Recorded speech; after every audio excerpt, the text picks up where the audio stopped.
Hey, this is tomterran Silver League against Rage Panda Gold League game. So we made, I already watched this game, now I'm coming through again just to talk to it, and the biggest mistake you made, obviously, was the same one you've made in the last 3 games of yours that I've watched, which is to not have your army positioned in the right place. So when the battle starts, you have to try to react to it and try to move your guys around during the fight. You always just want your guys positioned in such a way that when the fight starts, you don't even have to look at it, and your guys will already be doing the right stuff. So, nothing really intense or useful is going to happen for the first little while. Let's take a look. If you look, your economy is 24 to his 18. You're stomping the piss out of your opponent right now economically. He's doing a really bad job. And you've spent slightly less on army. You've only spent 475 plus 200 here on your army, which is 675, I guess. Then the benchmark here is 1200. So we've talked in the last couple games as well about this early benchmark. If you're making this factory super early like this, then you have a tiny army, because that's 250 bucks that you didn't spend on more useful and reasonable units. So your army will start to level out as soon as your first tank pops, but until then you're like behind. And I guess that's risky, because what if he was doing a Marine SCV all-in or something? Like the wall-in with no bunker and just a couple Marines, he would have been able to definitely at least kill the add-ons and all that kind of stuff. So in general, first, if you're gonna be weak early and get a fast factory, you want a bunker. Or you just want to not do that, you know. Wait until 6 minutes before you get your factory and just get a ton of M&M. I would prefer the quick factory and the bunker to the late factory and the M&M, because in TvT M&M doesn't do very well once tanks come out, so you really want to get tanks out quickly. You don't have an engineering bay or any real way to handle Banshees, and Banshees can come at about 6.5 minutes, so that's a big problem that I see, even though your opponent in this game did not go Banshees. This Expo unprotected, make bunkers here. This map is like one of the things that's most distinctive about this map is the ability to put a bunker right here and protect both of your bases. Because you can put tanks on the high ground or M&M on the high ground with a bunker down here, and there's nothing you can do. He tries to hug this side, then he'll get hit by the bunker, you know? So this is a map that's really easy to defend your Expo. Not quite as easy as Shakura's Plateau or anything, but quite easy. So you should really be putting bunkers down as you start, or right after you start your command center, or even before. Quick tank with siege mode is happy, transferring workers down there. He scanned and saw it, so he knows you have an Expo, and he knows that your army's on the high ground. So the fact that you saw him scan means he knows my army's out of position. He might come and stomp me for it, and that's what's going to happen. So Stim is just finishing now.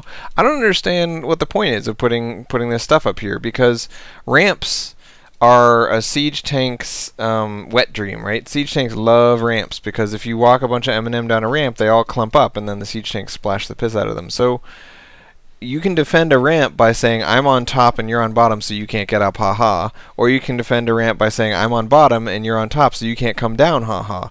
But if he comes here and defends your ramp and says, okay, you can't come down, then you lose this base, you know? So I think this was just silly positioning of your army. But on top of that, your army size, I think, let's look. Okay, so right now is when he's coming out. You'll notice his economy has been terrible. He's only got 19 workers. He has basically been not mining all game. He's doing really bad. And because he has no money coming in, he's got a very small army, even just as small as you. But both of you have quite small armies. So the 9-minute benchmark is 2,750, and with 200 here and 200 here, you have 2,400. So you're doing pretty good. You're doing okay. You're short about 400, 500 bucks. And throwing down a bunker would have been nice, because then he couldn't just walk stuff directly to your workers and kill them. Also, when you retreated your workers, you retreated them within range of his tanks and lost them all, so that was kind of silly. You lost his command center, also very silly. And now you're going to be at this huge detriment. So basically, you won this entire game just off of your economy. You had 35 workers, 2 bases, to his 19 workers, 1 base. All you needed to do was defend his push, whatever he comes with, be it Banshees or blue flame drops or M&M drops with stim or a marine tank push up the front.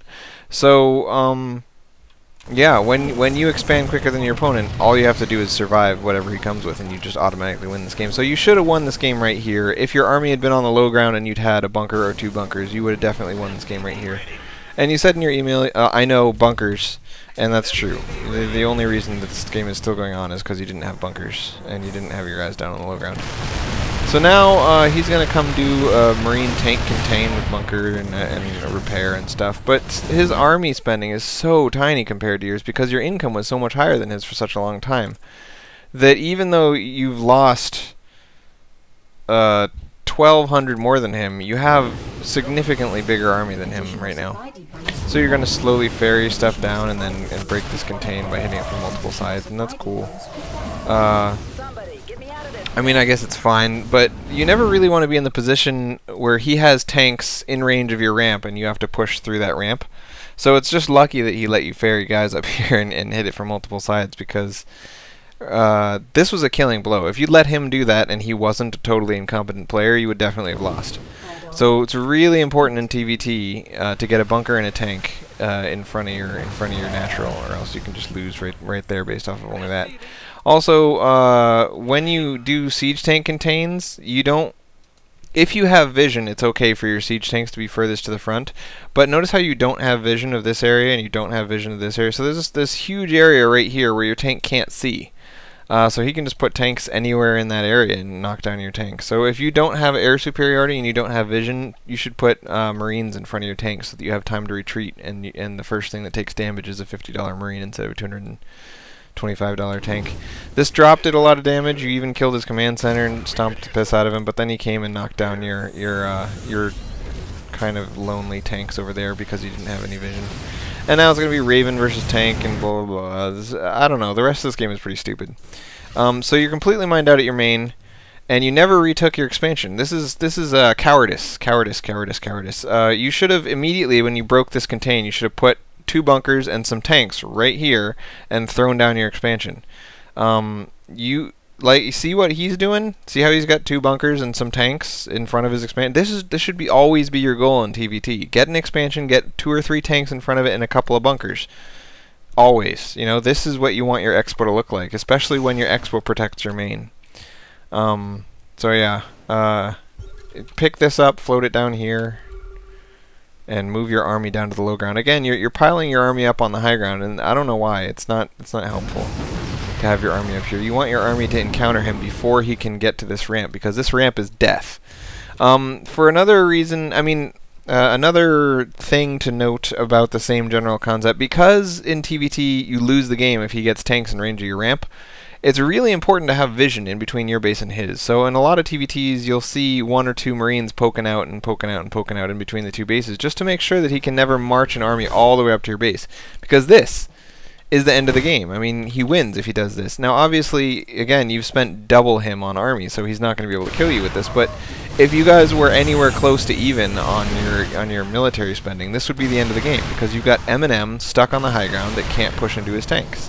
You've got, you know, no air superiority, and you know, he's holding this ramp, and you're just doomed.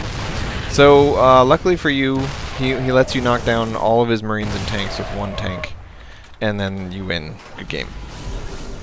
So defend your expo. That's all I have to say. You did so much better than him economically that you should pat yourself on the back and say, wow, if I had just defended my expo, this would have been an easy win. And if this guy's in Gold League and you're in Silver, you know, that means you're way better than him, and you should totally be proud of yourself. So, see you, dude.